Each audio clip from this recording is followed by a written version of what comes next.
नमस्ते फ्रेंड्स, आइए आज हम चर्चा करते हैं हमारा चैप्टर नंबर 11 सिमिलरिटी और उसमें हमने 11.2 लगभग कंप्लीट कर लिया था और इसका 8th डाउट मैं आपको एक्सप्लेन कर चुका हूँ। 9th है जो एज एग्जाम्पल है, जो मैंने 11.2 के पहले जो एग्जाम्पल पढ़ाए थे सेम वही एग्जाम्पल है, सेम टू सेम क्वेश्चन है, इसलिए आप उसको करेंगे, डाउट को मेरे को कॉल करेंगे। इसके बाद जो सवाल संख्या 10 है उसमें क्या है वो जरा एक बार देखिए बोर्ड पे आप कि सवाल संख्या 10 कह रहा है एक त्रिभुज, और मैं आपको बता दूं बुक में सवाल जो लिखा है उसे थोड़ा करेक्शन कर लेना। वो क्या है, सवाल बोल रहा है त्रिभुज ABC की भुजा AB और AC पर दो बिंदु D और E इस प्रकार है कि BD बराबर EC, BD टुकड़ा और EC टुकड़ा बराबर है। इतना सवाल में लिखा गया है, बट मेरे अकॉर्डिंग सवाल में कुछ और होना चाहिए। वो क्या होना चाहिए, सवाल में ऐसा भी होना चाहिए कि DE समांतर BC है, तब सवाल हो पाए। तो गिवन सवाल है सिद्ध करना है तो सबसे पहले हम दिया गया क्या है वो लिखेंगे। सवाल में क्या गिवन है, तो हम गिवन की बात करते हैं स्टूडेंट्स, तो हम देखेंगे कि त्रिभुज ABC में DE समांतर BC तथा BD बराबर CE है, ये दिया है आपको। सिद्ध आपको क्या करना है, सिद्ध का मतलब टू प्रूव क्या करना आपको कि AB बराबर AC है, यानी दिया गया त्रिभुज समद्विबाहु त्रिभुज है या नहीं, ये हमें प्रूव करना है। कंस्ट्रक्शन कुछ करना नहीं है, सीधा मैं आपको उपपत्ति यानी प्रूफ पर ले चलता हूं। हम देखेंगे कि त्रिभुज ABC में DE समांतर BC दिया है, तो आधारभूत आनुपातिकता प्रमेय से AD बटे DB बराबर AE बटे EC। जब ये DE भुजा BC के समांतर है तो आधारभूत आनुपातिकता प्रमेय के अनुसार AD बटे DB बराबर AE बटे EC होता। अब मैं इस समीकरण के दोनों पक्षों में एक एक जोड़ता हूं, दोनों पक्षों में एक एक जोड़ने पर क्या हुआ जरा देखिए। एक जोड़ा 1 plus AD by DB is equal 1 plus AE by EC। जब इन दोनों का लघुत्तम लिया जाए तो ये इससे गुणा होगा DB प्लस AD बटे DB और इधर होगा EC प्लस AE बटे EC। तो यहां पर आएगा students BD plus AD by BD बराबर EC plus AC by EC। आप चित्र में देखें, ये DB और AD को जोड़ेंगे तो AD बनेगा, इधर EC और AE को जोड़ेंगे, ऐसे नहीं AE है यहाँ, तो AE और EC को जोड़ेंगे तो AC बनेगा। तो यहां हो गया AE बटे DB बराबर AC बटे EC। और सवाल में दिया गया कि DB और EC दोनों बराबर हैं, तो आप कह देंगे यहां लिख देंगे कि चूंकि BD बराबर CE दिया है तो क्या होगा, जब दोनों के हर बराबर है तो इस हर से हर कैंसिल हो जाएगा, AB बराबर AC आ जाएगा। जिस त्रिभुज की दो भुजाएं समान होती है उसे समद्विबाहु त्रिभुज कहते हैं। क्या लिख देंगे? अतः ABC एक समद्विबाहु त्रिभुज है। आगे देखिए, इस प्रकार हमारा 11.2 फिनिश हो चुका है। 11.3 से पहले कुछ थ्योरम्स है, उनकी बात करता हूं मैं। फर्स्ट थ्योरम तो ये है स्टूडेंट्स, सुनिए, किताब में देखिए पहले। यदि कोई एक रेखा किसी त्रिभुज के एक आंतरिक कोण का समद्विभाजन करे तो वह समद्विबाहु रेखा उस कोण की सम्मुख भुजा को त्रिभुज की शेष भुजाओं की लंबाई के अनुपात में विभाजित करता है। यानी मैं चित्र के द्वारा पहले आपको सवाल समझाता हूं और फिर हम इसको हल करेंगे। यानी प्रमेय है, इस प्रमेय को एक्सप्लेन कर रहा हूं। देखिए, प्रमेय में कहा गया है कि त्रिभुज की एक कोण का, एक त्रिभुज के अंतः कोणों में से किसी एक कोण का समद्विभाजक खींचा जाए। दैट मीन्स इधर वाला कोण और ये कोण दोनों बराबर है। ये आकर सामने की भुजा को D बिंदु पर प्रतिच्छेद करता है। जब किसी त्रिभुज के किसी अंतः कोण का समद्विभाजक खींचा जाए तो यह समद्विभाजक सामने की भुजा के दो टुकड़े करता है, जैसे BD और DC। इन दोनों टुकड़ों का अनुपात और इन दोनों भुजाओं का अनुपात सदैव बराबर होता है। कहने का मतलब BD बटा DC बराबर AB बटा AC होता है। इस बात को हम प्रूव करेंगे, सिद्ध करेंगे। आइए मैं लिखता हूं इसके बारे में। चित्र हो चुका है। गिवन हमें था कि AD त्रिभुज ABC के अंतः कोण A का समद्विभाजक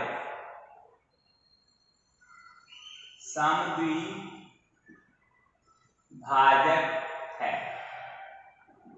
सिद्ध करना है कि BD बटे DC बराबर AB बटे AC, यानी सम्मुख भुजा के टुकड़ों का अनुपात और शेष बची दो भुजाओं का अनुपात समान होना चाहिए।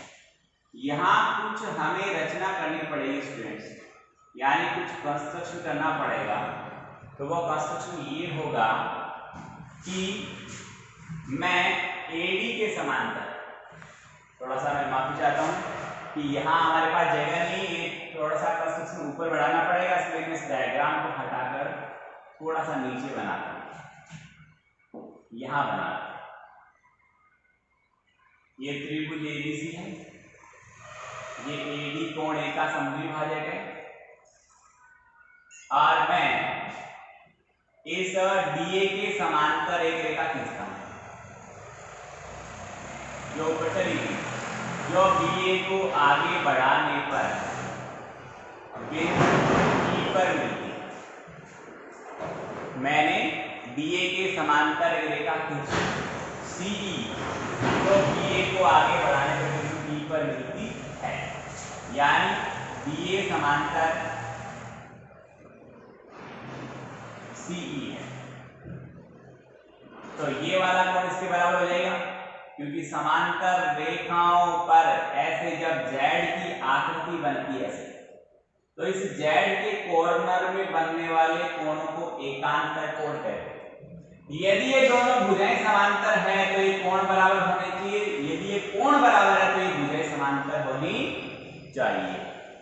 इस प्रतिबंध के अनुसार देखिए आप स्टूडेंट्स कि इसको 1 नंबर देता हूं, इसको 2 नंबर देता हूं, इसको 3 नंबर और इसको 4 नंबर। तो 2 नंबर 3 के बराबर है, कारण क्या है कि Z बन रहा है। देखो एकांतर कोण हो गए, ये दोनों संगत कोण है। संगत कोण कौन से थे? यहाँ देखिए, ये तीसरी रेखा, ये तो दो समांतर रेखाएं होगी, इन्हें तिर्यक रेखा कहते हैं, ट्रांसवर्सल लाइन कहा जाता है। तो ये ट्रांसवर्सल लाइन क्या करेगी? Z बना रही है। देखो बन गया Z।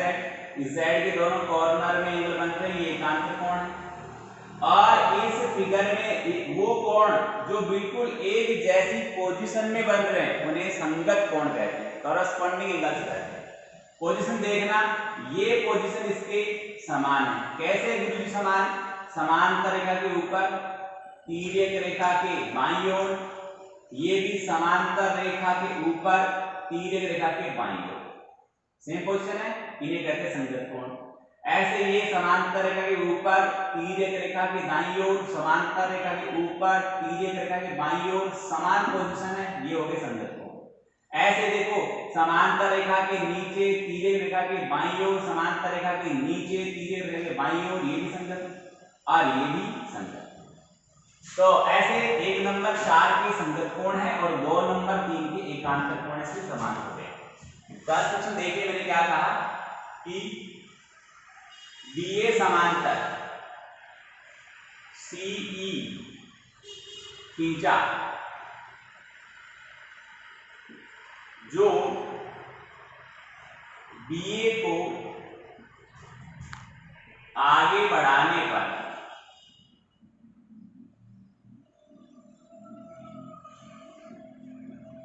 बिंदु E पर मिलता है।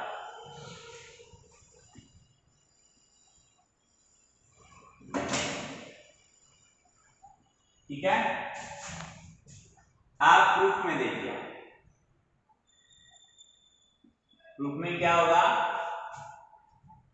कि आप कहेंगे BA समांतर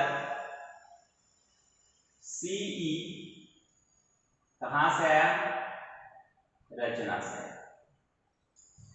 आता है कोण 2 बराबर कोण 3। कैसे हुआ, कोण 2 बराबर कोण 3 कैसे हुआ, एकांतर कोण। आ गया समझ में। कोण 1 बराबर कोण 4 ये कैसे हुआ, ये संगत कोण। आया समझ में। अब हम कहेंगे क्योंकि कोण 1 बराबर कोण 2 आपको पहले से दिया गया है, क्योंकि AD कोण 1 का समद्विभाजक, तो कोण 1 बराबर 2। अब देखिए समीकरण 1, समीकरण 2, समीकरण 3 से तुलना करें तो देखो 1 किसके बराबर है, 2 के बराबर है, तो 3 और 4 भी बराबर होने चाहिए। आप लिखेंगे समीकरण 1, 2 व 3 से तुलना करने पर कोण 3 बराबर है कोण किसके, 4। आ गया, कोण 3 और 4 बराबर है। देखिए त्रिभुज ACE की बात करिए, जिस त्रिभुज के 2 कोण बराबर होते हैं उनके सामने की भुजाएं भी बराबर होती है। 4 के सामने AC और 3 के सामने AE भी बराबर होनी चाहिए। तो 3 बराबर 4 है तो AC बराबर AE। और कारण और भी स्पष्ट करना चाहते हैं, लिख दो कोई दिक्कत नहीं है, कि समान त्रिभुज के समान कोणों की सम्मुख भुजाएं समान होती हैं। ठीक है, तो AC बराबर क्या आ गया, E। अब आगे देखिए, आप देखिए क्योंकि त्रिभुज, बड़े वाला त्रिभुज लूंगा मैं, BCE में दिख रहा होगा आपको, BCE पूरे में ये भुजा AD है वो EC के समांतर है, AD समांतर EC, AD समांतर EC।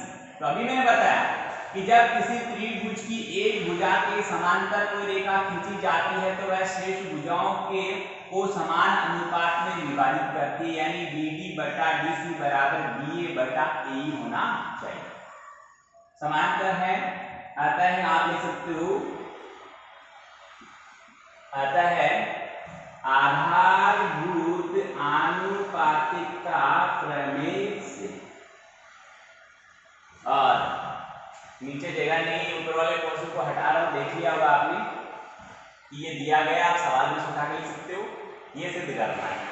आप देखिए यहां पर इसलिए याद रखता हूं, आधारभूत आनुपातिकता प्रमेय से BD बटा BC बराबर AB और बटा AE होना चाहिए।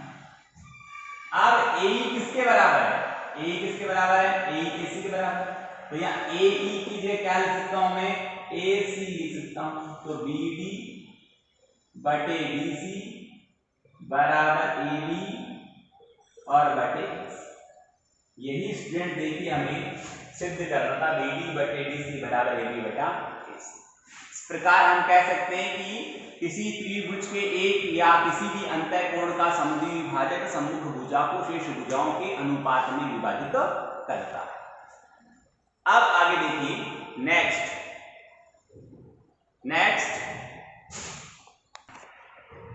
नेक्स्ट थ्योरम है कि इसका विलोम, और विलोम थोड़ा सा समझाऊंगा, आप समझ में आ जाएगा आपको कि विलोम ऐसे कह रहा है कि यदि एक रेखा किसी त्रिभुज के एक शीर्ष से इस प्रकार खींची जाए, ध्यान देना क्या कह रहा है विलोम।